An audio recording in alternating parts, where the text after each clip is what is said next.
Hello friends, कैसे हो सब आप लोग। तो मैंने पिछले वीडियो में आपको आईएलओ के बारे में बताया, यानी अंतर्राष्ट्रीय श्रम संगठन। और अब मैं आपको आईएईए के बारे यानी अंतर्राष्ट्रीय परमाणु ऊर्जा उपकरण यानी एटॉमिक एनर्जी एजेंसी अभिकरण के बारे में बताऊंगा। तो ये इसलिए इम्पोर्टेंट है अभी कि जो रसिया यूक्रेन युद्ध लगभग होते होते 1 साल होने को आ रहा है।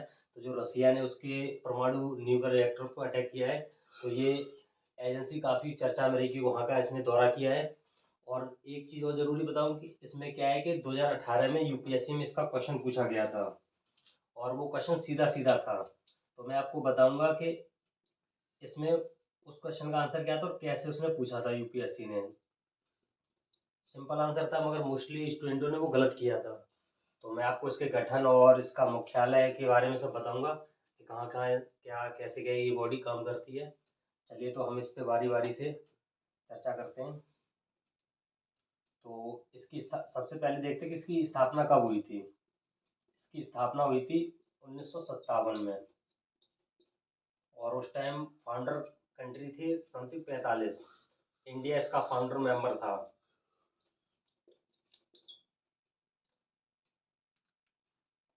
अब इसमें लगभग सदस्य हैं 175।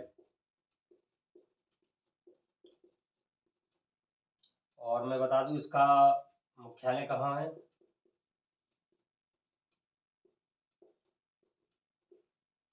वियना, ऑस्ट्रिया की जो राजधानी है उसमें।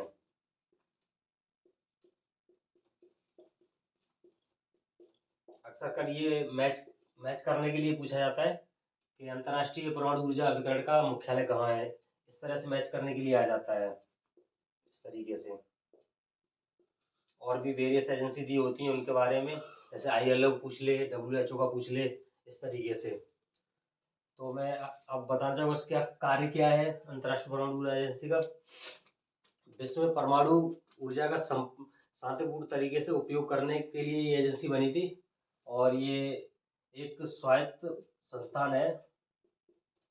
ये यूएन के अंडर काम नहीं करती है, हालांकि उसको यूएनएससी रिपोर्ट तो देती है, पर ये स्वतंत्र बॉडी है अपनी। ये किसी के दबाव में काम नहीं करती है। अब मैं आपको ये बताऊं कि इस जो यूपीएससी 2018 में क्वेश्चन पूछा गया था वो किस बेस पे पूछा गया था। क्या है कि ये जो आईएईए है, ये असैन्य परमाणु रिएक्टरों की सूची अपने पास लेता है हर एक देश से।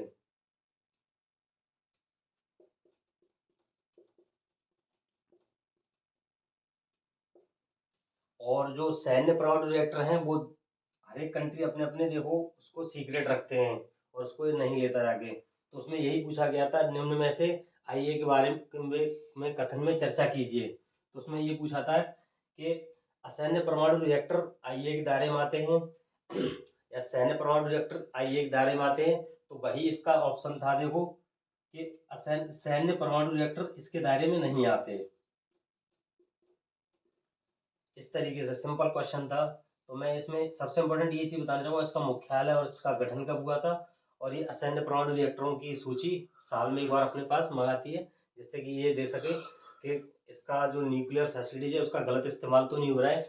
जैसे कि अभी ईरान के केस में देखने को मिला, ईरान में भी इसने दौरा किया।